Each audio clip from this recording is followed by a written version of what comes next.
بسم اللہ الرحمن الرحیم۔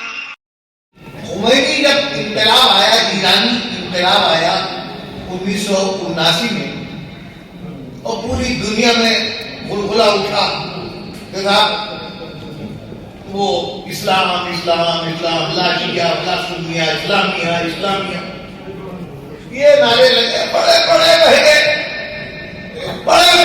اس چکر میں۔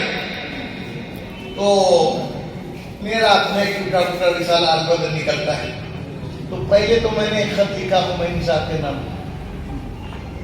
اور اس کو ایرانی سفارت خانے کے واسطے سے پہنچا دیجیے، اور جب نہیں تو پھر میں نے البدر میں شائع کیا اس کو۔ تو بہرحال ایک لمبی کہانی ہے۔ اس خط میں نے ان سے یہ پوچھا تھا کہ آپ اسلامی سلطنت قائم کریں گے، پہلی مرتبہ دنیا میں قائم کرنے جا رہے ہیں آپ اسلامی حکومت، یا اس سے پہلے کبھی قائم ہوئی ہے؟ اگر قائم ہوئی تو ہم کو بتا دیجیے کون ہے، کب ہوئی ہے قائم، کس کو نمونہ بنائیں گے آپ، اور پہلی مرتبہ قائم کرنے جا رہے ہیں تو ہم کو آپ یہ بتا دیجیے کہ جس چیز کو رسول اللہ نہیں کر پائے وہ آپ کیسے کرنے جا رہے ہیں۔ خلافت راشدہ خلفائے راشدین کے علاوہ اسلامی سلطنت کا تصور آپ دیکھیں کیا وہاں آپ کی گزر نہیں، وہ برداشت نہیں آپ کو۔ آپ ابوبکر کا، عمر کا، عثمان کا دور خلافت، حتیٰ کہ حضرت علی کا دور خلافت آپ کو قابل تسلیم نہیں۔ کہتے ہیں آپ کو جبر کا زمانہ تھا، وہ تو آپ دوسرے مسلط تھے، وہ تو مصیبت میں تھے، وہ عادلانہ حکومت نہیں تھا۔ تو گویا چاروں میں سے کسی کے خلافت آپ کے یہاں معتبر نہیں، آئیڈیل نہیں، نمونہ بننے کے لائق نہیں، تو کیا آپ اس پیغمبر ہیں؟ آپ اسلامی حکومت قائم کرنے جا رہے ہیں؟ جواب تو بات کیا ہے؟ اللہ تبارک و تعالیٰ نے ایک بات میں اکثر کہتا ہوں، یہ آج کل کی زبان ذرا انگریزی کے الفاظ بولے گئے تو لوگ سمجھتے ہیں پڑھا لکھا آدمی، سمجھا؟ اس لیے میں ذرا بولتا ہوں۔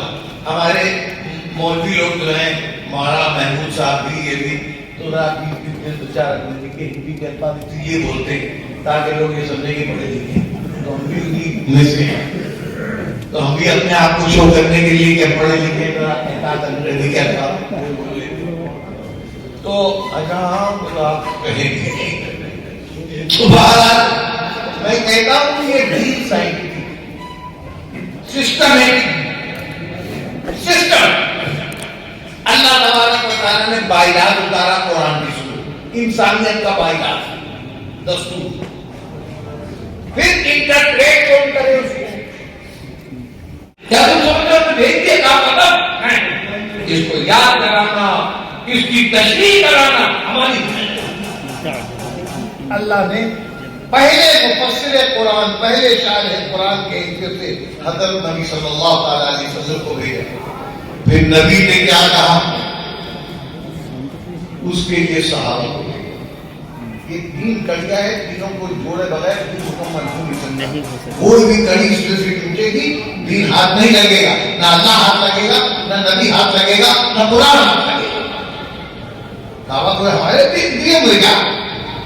ہمارے دیے اللہ کے دیے ہوئے، وہ سسٹم کا حصہ ہے، ایک سسٹم کا حصہ دین ہوئی کہ دین کڑیاں ہیں۔ اللہ تبارک و تعالیٰ نے صحابہ کرام کو، خلفائے راشدین کو ہمارے لیے نمونہ، کوئی تنظیم ہو، کوئی تعمیر ہو، کوئی خدمت ہو، صحابہ کے نمونے ہمارے سامنے موجود ہیں۔ صحابہ کرام کو حضرت عمر رضی اللہ تعالیٰ عنہ ہیں، جمال نبی کا اثر آج بھی ہے، جمال نبی کا اثر آج بھی ہے، تجلی بدامہ نظر آج بھی ہے، وہ عدل و مساوات کی حکمرانی، وہ عدل و مساوات کی حکمرانی نگاہوں میں عہد عمر آج بھی ہے، اور ترقی زمانے کی تسلیم اس کو، ترقی زمانے کی تسلیم اس کو، ضرورت عمر کی مگر آج بھی ہے، ضرورت عمر کی مگر آج بھی ہے۔ کہنے کو کوئی مانے یا نہ مانے، لیکن یہ ڈاک کا سسٹم، یہ گورنر راج، یہ امور مواصلات، یہ کیا نواتا ہے تمام دنیا بھر کی حتیٰ کہ وہ جو انکار کرتے مسجد کا مینار نہ بناؤ، اسی لیے ہم نے مانگا تھا لکھنؤ مسجد کہ ہم کو دے، تمہاری کس کا بڑی بڑی زمین میں آپ کو دے تو بھائی لے لیں۔